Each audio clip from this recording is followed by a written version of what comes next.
Bismillahirrahmanirrahim. Assalamualaikum warahmatullahi wabarakatuh. Barangkali kondisi ini yang saudara-saudara semua sedang alami. Punya kesusahan, lama dapat jawabannya. Punya kesusahan, lama dapat jawabannya. Punya hajat, lama kecapainya. Nah ini rata-rata nih. Punya gaji enggak cukup-cukup. Barangkali ini kondisi ente pada punya kesusahan, lama dapat jawabannya. Punya hajat, lama kecapainya. Punya gaji enggak cukup-cukup. Yang berikut ini juga Anda lagi nih. Punya usaha, malah bertambah-tambah puyengnya. Rungsing. Ya. Bila mana ini yang menjadi persoalan saudara saat ini, bolehlah saya ajukan satu sebab. Jangan-jangan saudara dalam keadaan tidak dirahmati Allah. Diajab sih enggak gitu, tapi kurang rahmat gitu. Dihajar sih enggak gitu, tapi kurang berkah hidupnya. Tidak dirahmati Allah, kurang berkah. Ya. Punya anak musingin, aturan nyenengin musingin. Punya banyak toko malah khawatir melulu. Jangan-jangan kurang rahmat. Salah satu penyebab kurang rahmat, kurang berkah, salah satu penyebabnya adalah kurangnya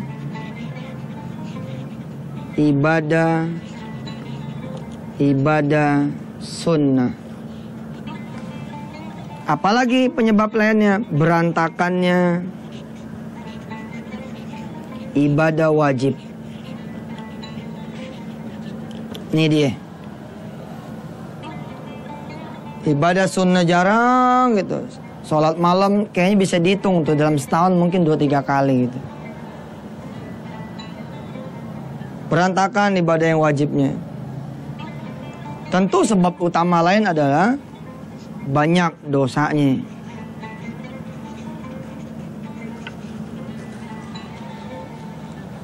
Sedikit amal solehnya.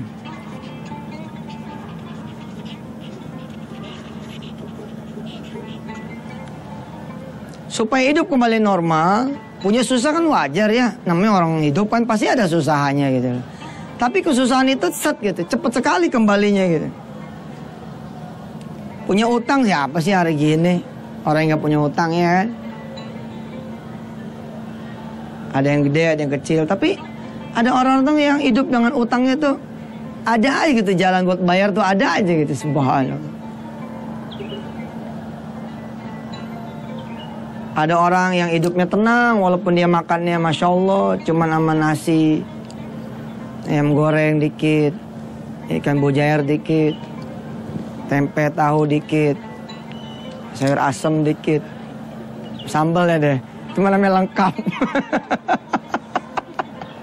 Ada orang-orang gitu loh yang makan cuman Masya Allah nasi putih ya kan, sama sambal. Tapi kita ngelihatnya ngiri gitu, gile ya, dia bisa enak makan loh. Sementara kita punya duit tapi nggak bisa makan apa-apa. Sebab apa? Kolesterol, asam urat, ini pantangan, itu pantangan, ketemunya kerupuk lagi. Harus dikembalikan dulu. Hidup ente ini kalau emang kurang rahmat, harus banyak rahmatnya itu. Ibarat kata, kalau ente di tengah lapang kehujanan, ya wajar kan. Namanya tengah lapang. Ini kan yang aneh, ente di dalam gedung kehujanan, itu dia. Itu dia. Kalau ente tengah padang pasir, kepanasan, kegerahan, wajar. Lah ente di tengah AC, ente bisa kegerahan, bisa panas gitu. Karena dari dalam mempanas gitu. Pusing, kepala pusing, semua pusing. Kembalikan ini semua. Dengan cara apa? Pertama, kalau emang sedikit amal solehnya, banyakin. Kalau kurang ibadah sunnahnya, banyakin. Kalau Berantakan ibadah wajibnya, sempurnain, rapiin. Kalau banyak dosanya, banyakin ampunan. Minta ampun pada Allah. Salah satu kemudian yang bisa mengundang rahmat ini yang kita pelajari pada pagi yang sekarang ini. Alhamdulillah, dengan latar belakang ini tempat favorit ini buat para santri dari Al-Quran. Ya, ini ada ikan-ikan piaraan saya ini atas izin Allah. Alhamdulillah, ikannya nggak ngerepotin. Dia nggak nyari makan sendiri, nggak bakal keluar. Karena kita rapiin semuanya. Lihat, ikan-ikan ini kan bertasbih. Ikan ini bertasbih loh. Akhirnya makanan dipenuhin oleh Allah kan. Nggak ada yang kerja tuh. Lo tanya ikan, kerja di mana? Kenapa lo nggak kerja? Lo kan nggak mau makan. Enggak tahu, dipenuhi oleh Allah. Lihat, tanaman-tanaman ini, rerumputan, dedaunan, semua diberi makan oleh Allah. Kenapa? Karena mereka bertasbih. Tiada waktu kecuali mereka udah bertasbih. Kalau kita enggak, kita banyak diemnya. Insya Allah setelah berikut ini kita akan belajar bagaimana sih menarik rahmat Allah.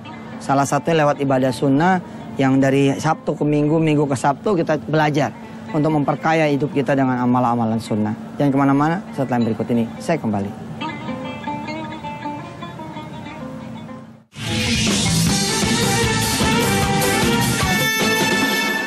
Oke, saya tuliskan hadis dari Ibnu Umar. Dari Nabi sallallahu alaihi wasallam, Allahumma shalli wa barik alaihi, qala rahimallahu imra'an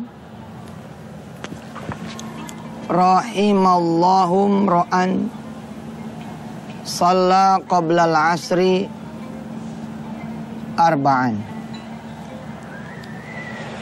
Dari Nabi sallallahu alaihi wasallam kita tahu bahwa Allah merahmati mereka-mereka yang sholat sebelum asar 4 rakaat. Kalau kemudian kita mau dirahmati oleh Allah Subhanahu wa taala, hadis ini boleh kita pakai. Sebelum asar kita 4 rakaat geber. Nah, kita begini enggak gitu. Ternyata kita enggak gitu. Kemarin kita udah belajar beberapa waktu yang lalu. Nah, 4 rakaat sebelum dan sudah zuhur. Pertama, haramahullahu 'alan nar. Allah haramin jasad kita dari neraka. Terus di dalam salat zuhur sebelum dan sesudah, Rasul bilang innaha sa'atun tuftahu abwabus samai. Dia adalah satu saat di mana dibuka pintu-pintu langit. Dan Rasulullah menghendaki fauhibbu, maka aku menghendaki ayas'adali amalun salihun. Rasul pengen pada saat pintu langit terbuka yang naik adalah amal soleh. Tapi kalau kita kan enggak, pas pintu langit ini lagi dibuka, yang naik apa? Kita lagi nambah makan. Kita lagi ngerokok. Itu yang naik tuh. Di jam-jam sangat strategis tuh. Oh, sepaten banget ada bibirnya monyong. Masa yang naik yang begitu? Jangan dong. Yang naik pas salat sunnah 4 rakaat. Sebelum dan sesudah, cakep. Ente tuh gini loh. Ente kalau nggak dikenal penghuni langit bahaya. Bahaya ente. Bahaya. Sebab apa? Pada saat kita wafat nih, kita mau lewat mana? Pada saat kita wafat, mau lewat mana kita? Pasti lewat langit-langit kan? Saat. Coba, kalau misalkan begitu kita lewat langit-langit, ternyata semua penghuni langit nyumpain ente. Pernah lihat maling? Yang digebukin? Terus dibawa polisi, itu ada yang diludahin. Tahu nggak? Mampus lo, rasain, itu kan? Jangan sampai seperti itu kita. Malaikat nggak memberi rahmat buat kita. Apa kata malaikat? Ada sih malaikat yang datangi kita kalem. Insya Allah bro, di sana ditungguin malaikat Jabaniyah. Udah ada malaikat Jabaniyah nungguin, waduh jangan sampai begitu. Kalau bisa kita begitu meninggal dunia, malaikat-malaikat menyambut tangga bertangga sampai nanti ketemu Allah Subhanahu wa taala. Malaikat menyambut gitu loh, keren. Kenapa? Karena malaikat mengenal kita sebagai orang-orang yang senantiasa melaksanakan ibadah sunnah. Subhanallah. Saya ulangi ya pemirsa, biar mantap ngajinya. Kalau saudara saat ini punya kesusahan, kan wajar toh? Tapi saudara nggak wajar, lama banget dapat jawabannya. Punya hajat, lama banget kecapainya. Punya gaji, nggak pernah cukup. Punya urusan, yang melulu. Gini ya, dicukupkan dan tidak itu bukan perkara kita ngatur duit, bukan. Tapi perkara Allah. Allah tuh kadang-kadang menyempitkan dan melegakan urusan. Ada aja kan ya? Coba ente pikir lah. Pemirsa semua coba mikir. Ada di mana bulan Allah kayaknya nggak pengen gaji ente tuh ada. Ada aja gitu urusan. Yang hilang lah, yang mesti dikuret lah, yang mertua datang lah, yang ini itulah. Itu tanda Allah nggak pengen. Contoh, ente ngembat, ceng, 2 juta. Ngembat nih 2 juta. Pas hari yang sama ente gajian 2 juta. Terus mertua datang nih. Assalamualaikum, waalaikumsalam. Mantu, emak mau minjem duit dong 2 juta. Terus kita ngasih mertua nih 2 juta. Nih mak. Disebutnya kebaikan dari mantu ke mertua atau bukan? Kita ngasih mertua tuh 2 juta, kebaikan bukan? Bukan. Itu namanya istidraj.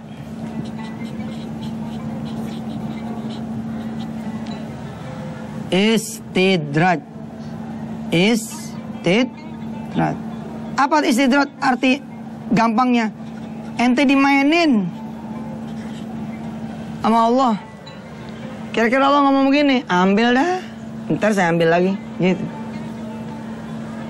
Ambil sana, nanti aku yang ambil lagi. Oh, ente pikir kebaikan? Bukan. Bukan kebaikan. Itu namanya istidraj. Dan kalau ente kasih mertua lewat uang haram, malah namanya kejahatan. Itu membunuh mertua itu. Duit haram yang ente bawa ke rumah ente, ngasih siapa aja, itu ngebunuh dia. Hati-hati. Hati. Nah, kalau ketemu persoalan kayak begitu, punya urusan, puyeng melulu, rungsing. Punya proyek, punya usaha, malah puyeng, malah rungsing. Barangkali kita dalam suasana tidak dirahmati Allah. Kurang berkah. Bisa jadi 4 hal ini. Sedikit amal solehnya, kurangnya ibadah-ibadah sunnah, berantakan ibadah yang wajib, banyak dosanya. Nah, coba dimulai diberesin lagi hidup. Salah satu dimulai beresin hidup. Kita coba kejar amalan-amalan sunnah. Salah satunya adalah hadis dari Ibnu Umar dari Nabi SAW. Rahimallahu, Allah memberi rahmat, imro'an, seseorang yang salat qoblal asri arba'an, salat sebelum asar 4 rakaat. Salat 4 rakaat itu gimana? Ya 4 rakaat. Usolli sunnatal asri, gitu ya. 4 rakaatin lillahi ta'ala, Allahu akbar. Nggak usah tahiyat 2 kali, sekali aja tahiyatnya. Rakaatnya ketiga baca aja surat pendek lagi, nggak apa-apa. Rakaat pertama misalkan baca kuliah, rakaat kedua baca kulhu, rakaat ketiga baca al-falaq, rakaat keempat baca an-nas, selesai. Siapa tahu Allah berkenan betul memberi rahmat. Rahmatnya gimana? Yang belum beristri dapat rahmat, punya istri. Yang belum bersuami dapat rahmat, punya suami. Yang belum punya anak diberi rahmat, punya anak. Yang belum punya usaha diberi rahmat, punya usaha. Yang belum punya toko, punya toko, dan seterusnya. Insya Allah. Kita akan kembali lagi setelah yang berikut ini.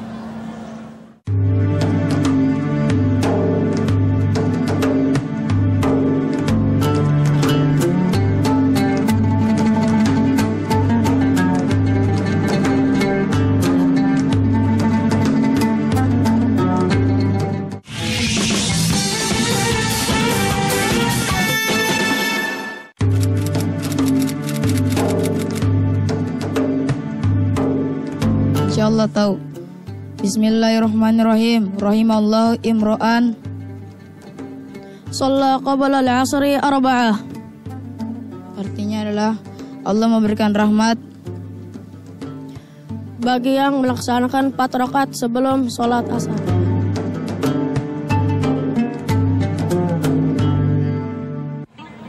Alangkah bijaknya buat para masjid yang menyediakan waktu yang cukup, para DKM masjid yang menyediakan waktu yang cukup untuk para jemaah yang mau melaksanakan sholat sunnah. Jadi di kandon kalau bisa ada penghitung waktu gitu. Kan suka ada tuh 7 menit, 6.59, 6.58, 6.57, 6.56, 6.55, terus sampai 6. Artinya tinggal 6 menit.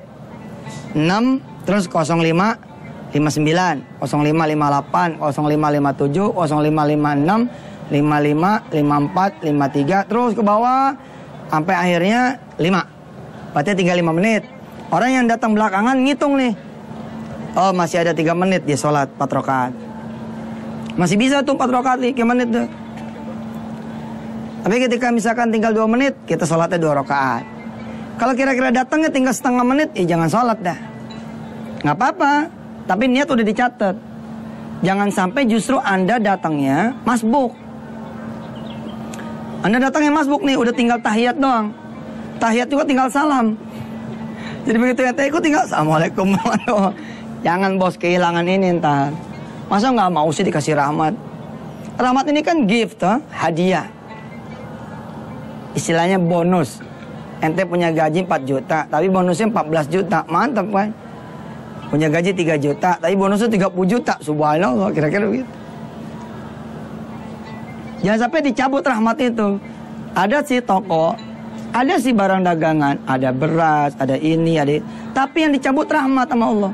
Nggak ada yang beli. Nggak ada yang beli. Sekalinya ada yang datang pakai pistol gitu. Apa kata nih orang? Saya udah bawa truk, perintahin semua orang, masukin ke truk saya. Coba gimana tuh? Yang datang yang begitu gitu. Banyak loh hari ini. Banyak. Nah perlindungannya juga di antara sana kan dengan sholat-sholat sunnah. Kita udah belajar tuh kan, 4 rakaat sebelum zuhur, 2 rakaat sebelum subuh. Hari ini belajar 4 rakaat sebelum asar. Pemirsa yang dirahmati Allah, tadi ada santri-santri Darul Quran pakai baju pramuka, ditanya oleh kita, tahu nggak hadis tentang sholat 4 rakaat sebelum asar? Subhanallah, ternyata dia tahu. Dan bukan cuma dia yang tahu, tapi saudara juga sekarang udah tahu. Kalau sudah tahu, tidak melaksanakan, mudah-mudahan Allah memberikan taufik dan hidayah buat saudara semua. Sudah tahu kok tidak melaksanakan. Kalau kemarin tidak tahu, nggak melaksanakan, mungkin nggak jadi soal. Tapi sekarang saudara sudah tahu. Jangan sampai saudara sudah tahu dan tetap tidak melaksanakan. Ustadz, bagaimana dengan saya? Tidak bisa saya sholat begitu gampang. Tidak seperti saudara-saudara saya yang lain yang begitu gampang sholat. Mohon pada Allah Subhanahu Wa Taala agar saudara bisa membanyakin sholat sunnah. Punya banyak waktu. Insya Allah kalau ente pada berdoa sama Allah, Allah akan kasih kerjaan, kasih bos, kasih majikan yang tidak membuat ente pada menjadi sempit waktunya untuk beribadah pada Allah Subhanahu Wa Taala. Yang saat ini posisinya enak, jangan sampai kemudian dia tidak melaksanakan. Kalau diatur waktunya, insya Allah pasti bisa. Kita ulangi, pemirsa. Kita baca bareng-bareng. Bismillahirrahmanirrahim. Bismillahirrahmanirrahim. An Ibni Umar, anin Nabiyyi sallallahu alaihi wasallam, qala rahimallahu imra'an shalla qabla al-asri arba'an. Allah merahmati seseorang yang sholat sebelum asar 4 rakaat. Nih, ulangi lagi yang kemarin kita pelajari. Ya, jangan sampai belajar yang ini yang lupa. 4 rakaat sebelum dan sudah zuhur. Harramahullahu alan nari innaha sa'atun tuftahu abwabus sama'i. Orang yang sholat zuhur 4 rakaat sebelum dan sesudahnya, Allah akan haramkan jasadnya dari api neraka. Api neraka tuh ente emang nggak tahu sih ya, jadi nggak takut. Padahal neraka itu luar biasa. Di neraka itu ada namanya pohon zakum. Jadi buahnya namanya buah zakum. Itu 1 tetes aja buah zakum jatuh ke dunia. 1 tetes nih, kan kita kalau makan melon, melon. Kalau makan melon kan suka ada pecahannya jatuh tuh, tetesannya jatuh. Makan apa lagi kita yang kira-kira ngeces? Semangka. Makan apa lagi? Durian ngeces ya? Mangga begitu kita buka aja kan keluar tuh. Saudara, kalau pohon zakum 1 tetesnya saja jatuh ke dunia, habis dunia. Iya. Pohon zakum itu 1 tetesnya aja, peng, jatuh ke dunia. Rasulullah bilang, halakat sakul, bakal hancur semuanya. Nah sekarang ente diharamin tuh jasad dari neraka. Subhanallah kan. Enteng banget. 4 rakaat sebelum dan sesudah. Jajal dah. Mudah-mudahan saudara dientengin oleh Allah. Karena ada juga orang yang berat banget. Berat banget. Insya Allah. Terus 2 rakaat sebelum subuh. Khairum minat dunya wa ma fiha. Lebih baik daripada dunia dan isinya. Alhamdulillah. Sampai ketemu lagi di lain waktu. Pemirsa, untuk Sabtu dan Minggu kita tidak berdoa bareng. Doa barengnya cuma ada di hari Senin sampai dengan Jumat. Ya, mudah-mudahan saudara semua dikabulkan oleh Allah doa-doanya. Terus ikutin tuh doa bareng di Senin sampai Jumat bersama Yusuf Mansur lewat Antv bersama seluruh masyarakat yang melihat tayangan wisata Antv. Terima kasih banyak. Ilaliko, wassalamualaikum warahmatullahi wabarakatuh.